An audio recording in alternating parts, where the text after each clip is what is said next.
Morning dear students. जैसे कि आपको पता है कि कल हमने इकोनॉमिक्स का हमारा सेकंड चैप्टर भारतीय अर्थव्यवस्था के अक्षेत्रक शुरू किया हुआ था और उसके अंदर हमने 3 अक्षेत्रों के बारे में बात की थी, प्राथमिक, द्वितीयक और तृतीयक अक्षेत्र।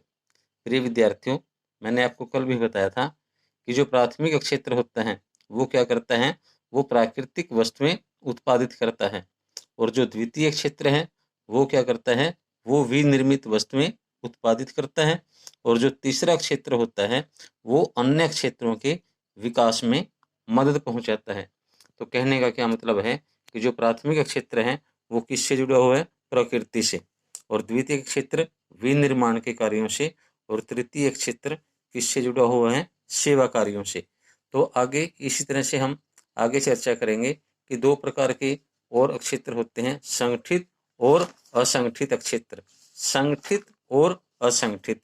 संगठित का क्या मतलब होता है, संगठित क्षेत्र में वे उद्यम अथवा कार्यस्थान आते हैं जहां रोजगार की अवधि क्या होती है, निश्चित होती है। इसीलिए लोगों के पास क्या होता है, सुनिश्चित काम होता है। वे क्षेत्र सरकार द्वारा पंजीकृत होते हैं, यानी ऐसे क्षेत्र जिनके ऊपर सरकार का नियंत्रण हो वो कौन से क्षेत्र में आते हैं, संगठित। और जो जिन क्षेत्र के ऊपर निजी व्यक्तियों का अधिकार होता है वो कौन से में आते हैं, असंगठित क्षेत्र।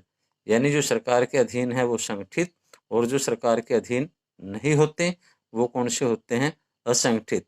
तो संगठित और असंगठित क्षेत्र में क्या अंतर है, जो मैंने अभी आपको बताया कि जो सरकारी यानी संगठित क्षेत्र होता है उसमें क्या होता है, उसमें रोजगार की अवधि नियमित होती है, काम करने के घंटे निश्चित होते हैं, और उनका जो वेतन है वो भी निश्चित होता है। यानी रोजगार की दृष्टि से वो सारे व्यक्ति जो संगठित क्षेत्र में कार्य कर रहे हैं, रोजगार की दृष्टि से वो कैसे होते हैं, वो सुरक्षित होते हैं, और वो क्षेत्र सरकार के द्वारा पंजीकृत होते हैं।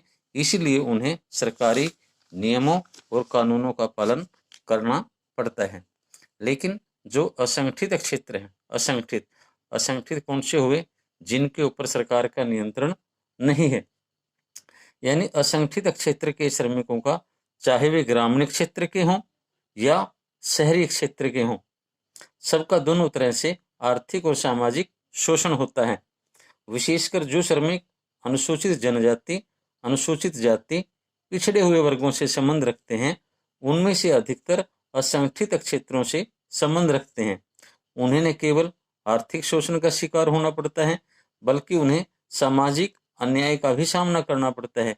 जैसे कई बार उन्हें क्या होता है, जो कुएं होते हैं, सार्वजनिक कुएं, उनसे पानी नहीं भरने दिया जाता। कई बार उन्हें विशेष मंदिरों में जाने नहीं दिया जाता। उनके पूर्ण व्यक्तित्व के विकास के लिए हमें हर प्रकार के आर्थिक और सामाजिक शोषण से उन्हें बचाना होगा, क्योंकि जो असंगठित क्षेत्र होते हैं उनमें जो रोजगार होता है वो सुरक्षित नहीं होता। तो संगठित और असंगठित, अब आपको समझ में आ गया कि संगठित कौन सा हुआ, जो सरकार के नियंत्रण में है, और असंगठित कौन सा हुआ, जिसके ऊपर सरकार का नियंत्रण नहीं होता। तो आपसे ये पूछा जा सकता है कि असंगठित क्षेत्र के जो श्रमिक हैं उनका शोषण किया जाता है, क्या आप इस विचार से सहमत हैं? तो दोबारा फिर देखिए क्या क्वेश्चन पूछा गया है कि असंगठित क्षेत्र के श्रमिकों का शोषण किया जाता है, क्या आप इस विचार से सहमत हैं? तो हाँ, हम इसके आंसर में क्या कहेंगे कि हाँ, हम इस विचार से सहमत हैं। क्यों? क्योंकि असंगठित क्षेत्रों में रोजगार की सुरक्षा की कोई गारंटी नहीं होती। वहाँ हर तरह से श्रमिकों का क्या किया जाता है, शोषण किया जाता है, क्योंकि असंगठित क्षेत्रों में काम के जो घंटे हैं वो निश्चित नहीं होते, वेतन है वो निश्चित नहीं होता, कोई रिटायरमेंट की उम्र नहीं होती। तो हर तरह से असंगठित क्षेत्रों में क्या होता है, शोषण होता है।